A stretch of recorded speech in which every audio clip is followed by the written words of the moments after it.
अस्सलाम वालेकुम। हाल ही में असदुद्दीन ओवैसी साहब ने राहुल गांधी जी से कहा कि अब आप आपके खानदान के नाम पे सियासत करना छोड़िए, अब आपको काम करना पड़ेगा। मैं राहुल गांधी को कह रहा हूं कि भाड़ में जाए तुम्हारा खानदान और पानदान। ये नया देश है, कोई भी अपने बाप दादा के नाम पर नहीं जी सकता। इस देश में काम करना पड़ता है। मैं भी असद साहब से कहना चाहूंगा कि आप भी आपके खानदान के नाम पे सियासत करना बंद कीजिए और काम करना शुरू कीजिए, क्योंकि पिछले 30-40 सालों से आप लोग आपके खानदान के नाम पे सियासत करते आ रहे हैं और कौम को गुमराह करते जा रहे हैं। जैसा कि 12 जनवरी 2024 को असदुद्दीन ओवैसी साहब ने जहीराबाद के एक प्रोग्राम में, जिसमें 10th क्लास के स्टूडेंट्स और उनके पेरेंट्स मौजूद थे, उन स्टूडेंट्स को नसीहत करते हुए कहा कि मार्च के महीने में 10th क्लास के एग्जाम से आप लोग अपना वक्त खेल कूद में खराब मत कीजिए, पूरा वक्त पढ़ाई में दीजिए। और साथ ही साथ उनके पेरेंट्स से भी असद साहब ने अपील की कि आप लोग भी बच्चों के एग्जाम्स मुकम्मिल होने तक सोशल मीडिया को बंद कीजिए।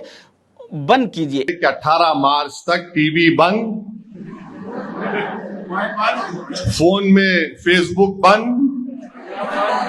यूट्यूब बंद और सिर्फ बच्चों के साथ रहना। एक बहुत अच्छी नसीहत असद साहब ने वहां के लोगों को की, और उसके बाद मैं समझता हूं कि 200 से 250 बुक्स वहां पे बच्चों में फ्री तकसीम करके वो वहां से हैदराबाद वापस आए। उसके दूसरे दिन यानी 11 जनवरी को उन्हीं के पार्टी के MIM के याकूतपुर के MLA जनाब जाफर हुसैन मेहरा साहब हैदराबाद ओल्ड सिटी के नौजवानों में 1 लाख पतंग फ्री डिस्ट्रीब्यूट किए। असदुद्दीन ओवैसी साहब की फोटो और हबीब मिल्लत जनाब अकबरुद्दीन ओवैसी साहब की फोटो के करीब 1 लाख पतंग बनाकर यहाँ के बच्चों में तकसीम करे हैं।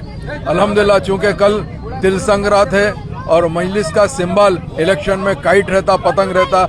जबकि उनको मालूम है कि हैदराबाद ओल्ड सिटी के नौजवानों के भी 10th के एग्जाम्स है, उसके बावजूद भी पतंग बांटने का उनका मकसद ये है क्योंकि अब अप्रैल के महीने में इलेक्शन आने वाला है और इनके इलेक्शन का निशान पतंग है। इस वजह से वो पतंग का निशान हैदराबाद ओल्ड सिटी के नौजवानों के दिलो दिमाग में छा जाए, बस जाए। इस वजह से 1 लाख पतंग फ्री डिस्ट्रीब्यूट किए गए। जबकि ये पतंग बांटने से 4 से 5 दिन हैदराबाद ओल्ड सिटी के नौजवान अपने खेल कूद में लगा के अपनी पढ़ाई को खराब कर चुके, मगर MIM को इससे कोई लेना देना नहीं है। 1 लाख बच्चे चाहे मार्च के महीने में 10th के एग्जाम में पास हो या फेल हो, इनको इससे कोई मतलब नहीं है। इनको मतलब है तो अप्रैल के महीने में जो सदर साहब का डिग्री का इलेक्शन का एग्जाम है, उसमें एक सदर साहब पास हो गए तो काफी है, क्योंकि अब के सदर साहब को मार्क्स कम आने वाले हैं और सदर साहब फेल होने के चांसेस ज्यादा है। इस वजह से सदर साहब को पास कराने की पूरी कोशिश की जा रही है। जबकि जिस तरह से ये लोग कौम से मोहब्बत जताने की कोशिश करते हैं, अगर इनको हकीकत में कौम से मोहब्बत होती तो ये लोग 1 लाख बुक्स डिस्ट्रीब्यूट करते और 200 पतंग बांटते। मगर इन्होंने क्या किया, 200 बुक्स डिस्ट्रीब्यूट किए और 1 लाख पतंग फ्री बांटा। तो ये इनकी हकीकत है। दूसरी अहम बात, 12 जनवरी 2024 को MIM के MLA कारवान के जनाब कौसर मोहिउद्दीन साहब हैदराबाद पुलिस कमिश्नर से मुलाकात करके कहते हैं कि कमिश्नर साहब, हैदराबाद ओल्ड सिटी में होटलों को रात के 12:30 बजे तक खुले रखने का परमिशन लीगली दीजिए। होटलों के ताल्लुक से जो बताया कि 12 से 12:30 बजे तक टाइम के ताल्लुक से उन्होंने कोई भी बात करने का किया। मेरा कहना यह है कि अगर 12:30-1 बजे तक लीगल होटल ओल्ड सिटी में खुले रहेंगे तो होटल्स वाले बैकडोर से 2 से 3 बजे तक इजीली होटलों को चला लेते। तो इससे होगा ये, इसके पीछे MIM का मकसद ये है कि ओल्ड सिटी के नौजवान रातों में आवारा फिरे, होटलों में 2-2, 3-3 बजे रात तक बिरयानियां खाते हुए आवारागिरी करे और दिन में वो सोते रहे। इससे इनका फायदा ये होगा कि कल के दिन जब इलेक्शन आएगा तो जो बच्चे अपनी जिंदगी, अपनी रातें होटलों में गुजारते और दिन बिस्तर में गुजारते, ऐसे बच्चे जैसे ही इलेक्शन के वक्त दारुस्सलाम से नारे तकबीर की आवाज आएगी तो ये लोग अल्लाहू अकबर बोल के वहां पर इलेक्शन का काम करने के लिए पहुंच जाएंगे। इस वजह से नौजवानों को गुमराह करने के लिए हमेशा होटलों को खुला रखने की कोशिश की जाती है। जबकि आपको मालूम होना चाहिए कि ग्रेटर हैदराबाद में 24 MLAs है टोटल। उन 24 MLAs में से अगर आप ये मजलिस के साथ 7 एमएलए को बाजुक रख दे, तो दूसरे जो 17 एमएलए है दूसरे पार्टियों के, इन 17 एमएलए में से आप लोग कभी कोई एक एमएलए का पिछले 1 साल, 2 साल, 5 साल, 10 साल में कोई एक ऐसा स्टेटमेंट, ऐसा वीडियो मुझे बताइए जिसमें कि वो एमएलए ने जाके कमिश्नर ऑफ पुलिस से अपील की कि मेरी कॉन्स्टिट्यूंसी में होटलों को रात में 1 बजे तक खुला रखने की इजाजत दीजिए। मैंने तो आज तक ऐसा कोई वीडियो नहीं देखा और मैं समझता हूं कि आप भी ऐसा कोई वीडियो बता ही नहीं सकते। तो ये 17 एमएलए जो काम कभी नहीं करते, वो ये 7 एमएलए हमेशा क्यों करते?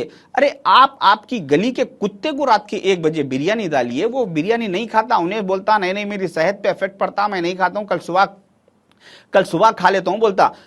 तो जो काम कुत्ते जानवर नहीं करते वो काम हैदराबाद ओल्ड सिटी के नौजवानों से क्यों करवाया जा रहा है? जो ओल्ड सिटी में जो जू पार्क है, उस जू पार्क में जो फुट के इंचार्ज है जानवरों के, पूरों के, उस फुट कमेटी के लोगों से मैंने पर्सनली बात करके मैंने उनसे जानने की कोशिश की कि आप लोग जू में जानवरों को रात का खाना कब देते हैं। तो उन लोगों ने कहा कि हम मगरिब से पहले यानी 6 बजे के अंदर उनको खाना दे देते, उसके बाद हम उनको कभी खाना शाम में नहीं देते, दूसरे दिन सुबह ही देते।